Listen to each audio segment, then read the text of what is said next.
Olá, tudo bem? Eu sou o professor Leandro Cordioli, leciono e pesquiso nas áreas da teoria da justiça e filosofia do direito, e hoje, em 2 minutos de filosofia, gostaria de fazer uma introdução a um texto que é a pedra fundamental do justnaturalismo.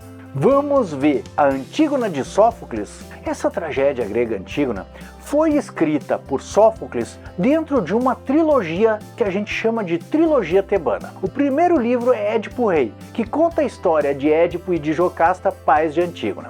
O segundo livro é Édipo em Colono. Não deixe de inscrever-se no canal e ativar o sininho para ser avisado dos futuros vídeos que eu devo subir a respeito das teorias da lei natural, justnaturalismo e mesmo da justiça e do direito. Sem mais demoras, que comece o nosso reloginho. Nessa tragédia Antígona, que é a pedra fundamental do justnaturalismo, será contada a história de Creonte, o tirano de Tebas e tio de Antígona, as duas irmãs Antígona, nossa heroína, e Ismene, a sua irmã, e os seus 2 irmãos, Etéocles e Polinice. Polinice havia se juntado a uma nação estrangeira e tentado atacar Tebas para retomar o trono que teria direito do tirano Creonte. Etéocles, o irmão herói, de outra sorte havia ficado do lado de Creonte e ajudado a defender Tebas. Ambos os irmãos de Antígona morreram nessa batalha, e o tirano Creonte, governante de Tebas, promulgou uma lei que dizia que Etéocles deveria ser sepultado com honras de herói. Por outro lado, Polinice, o traidor, deveria ser deixado insepulto para que o seu corpo servisse de alimento para aves famintas. E aquele que desse rito funerário a Polinice deveria ser morto por apedrejamento. E exatamente quando as irmãs Ismene e Antígona tomam conhecimento dessa lei e buscam resolver o que fazer diante do decreto de Creonte, que começa a tragédia Antígona. Antígona, tomada pelo amor fraternal que nutria pelo irmão, resolve dar rito funerário a Polinice e é presa em flagrante e conduzida à corte para ser julgada pelo seu tio, e é nesse momento do texto da tragédia que Sófocles lança essa pedra fundamental da tradição justnaturalista.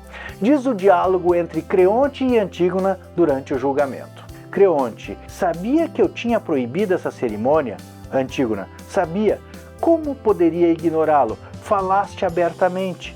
Creonte: mesmo assim, ousaste transgredir minhas leis? Antígona: não foi com certeza Zeus que as proclamou, nem a justiça com o trono entre os deuses dos mortos as estabeleceu para os homens. Nem eu supunha que as tuas ordens tivessem o poder de superar as leis não escritas, perenes dos deuses, visto que és mortal. Pois elas não são nem de ontem nem de hoje, mas são sempre vivas, nem se sabe quando surgiram. Creonte, orgulhoso e tomado de ira em razão do desrespeito da sobrinha, se defronta com essa situação diante de toda a corte, em que a jovem Antígona o desafia o seu poder e alega que está defendendo regras que não são regras humanas, são regras divinas, que valem desde sempre e que devem regular essas coisas dos mortos. Não são essas regras escritas como as regras do Estado. Há então uma definição de um limite para o poder estatal que não deve ser ultrapassado. E aqui nasce o justnaturalismo, entendido como essa tradição de resistência à opressão. E estes foram os nossos 2 minutos de filosofia. O que você acha? Existe uma lei para além da lei humana? E mais, ainda que a lei seja aquilo que o legislador ou que a pessoa que está no poder diz que é, existe um limite para essa vontade? Existe um limite para a matéria que pode ser legislada pelo Estado? Ou qualquer coisa pode ser legislada pelo Estado? Comente aqui abaixo. Mas pense bem na sua resposta, porque ao final da tragédia, Creonte se arrepende das suas decisões. E diz o Corifeu na última passagem da tragédia Antígona: a prudência é em muito a primeira das venturas.